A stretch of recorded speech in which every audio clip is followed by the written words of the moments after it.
Sir, ಈಗ ಪ್ರಹ್ಲಾದ್ ಜೋಶಿ ಅವರು ಕೂಡ ಜಾತಿ ಸಾಮಾಜಿಕ ಶೈಕ್ಷಣಿಕ ಸಮೀಕ್ಷೆ ಬಗ್ಗೆ ಹೇಳಿಕೆಯನ್ನು ಕೊಟ್ಟಿದ್ದಾರೆ ಸರ್. ಅಂದ್ರೆ ಈಗ ಆಗ್ತಿರೋ ಒಂದು ಸಮೀಕ್ಷೆ ಏನಿದೆ ಇದು ಮತಾಂತರಕ್ಕೆ ಪ್ರೇರಣೆ ಆಗುತ್ತೆ, ಉತ್ಸಾಹ ಆಗುತ್ತೆ ಅಲ್ಲ. ಪ್ರಹ್ಲಾದ್ ಜೋಶಿ ಸಾಹೇಬ್ರೆ, ಸಾಮಾಜಿಕ ಮತ್ತು ಶೈಕ್ಷಣಿಕ ಒಂದು ಏನು ಗಣತಿ ಮಾಡ್ತಿದ್ದೀವಿ ಅಂದರೆ ಪ್ರತಿಯೊಂದು ವರ್ಗ. ಈಗ ನಾನೊಂದು ಒ ಬಿ ಸಿ ಹುಡುಗ ಸರ್, ನನಗೆ ಆಸೆ ಇರಲ್ವಾ ನನ್ನ ಒ ಬಿ ಸಿ ಸಮುದಾಯದ ಎಜುಕೇಷನ್ ಸ್ಟೇಟಸ್ ಏನು, ಸೋಷಿಯಲ್ ಸ್ಟೇಟಸ್ ಏನು, ಎಷ್ಟು ಜನ ವಿದ್ಯಾವಂತರಿದ್ದಾರೆ, ಎಷ್ಟು ಜನ ಶಿಕ್ಷಣದಿಂದ ವಂಚಿತರಾಗಿದ್ದಾರೆ, ಒಂದು ಸ್ಟೇಟಸ್ ತಿಳ್ಕೊಳ್ಳೋದು ತಪ್ಪ? ಪ್ರಹ್ಲಾದ್ ಜೋಶಿ ಸಾಹೇಬ್ರೇನೋ ದೈವ ಬಲ ದೈವ ಇಚ್ಛೆಯಿಂದ ಮೇಲ್ವರ್ಗದಲ್ಲಿ ಹುಟ್ಟಿದ್ದಾರೆ.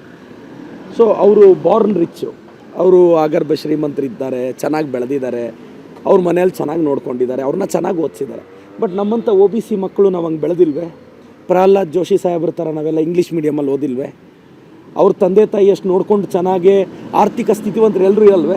ಸೊ ಪ್ರಹ್ಲಾದ್ ಜೋಶಿ ಸಾಹೇಬ್ರೆ, ನೀವು ತುಂಬ ಮೆಚ್ಯೂರ್ಡಾಗಿ ಯೋಚನೆ ಮಾಡೋ ರಾಜಕಾರಣಿ ಅಂದ್ಕೊಂಡಿದ್ದೆ ಸರ್. ಈಗ ಒಂದು ಸೆನ್ಸಸ್ ಆದರೆ ತಮಗೇನು ಸಮಸ್ಯೆ ಅಂದರೆ, ತಾವೇನೋ ಮೇಲ್ವರ್ಗದಲ್ಲಿ ಹುಟ್ಟಿದ್ದೀರಾ ಸರ್, ಓಕೆ, ತಾವು ಬ್ಲೆಸ್ಡ್.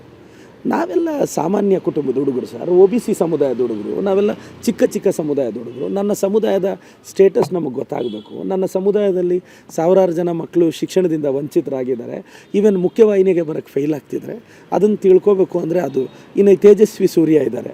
ಒಬ್ಬ ಜವಾಬ್ದಾರಿಯುತ ಸಂಸದನಾಗಿ ರಾಜ್ಯ ಸರ್ಕಾರ ಮಾಡ್ತಿರೋ ಸೆನ್ಸಸ್ಗೆ ಭಾಗವಹಿಸಬೇಡಿ ಅಂತಾರೆ.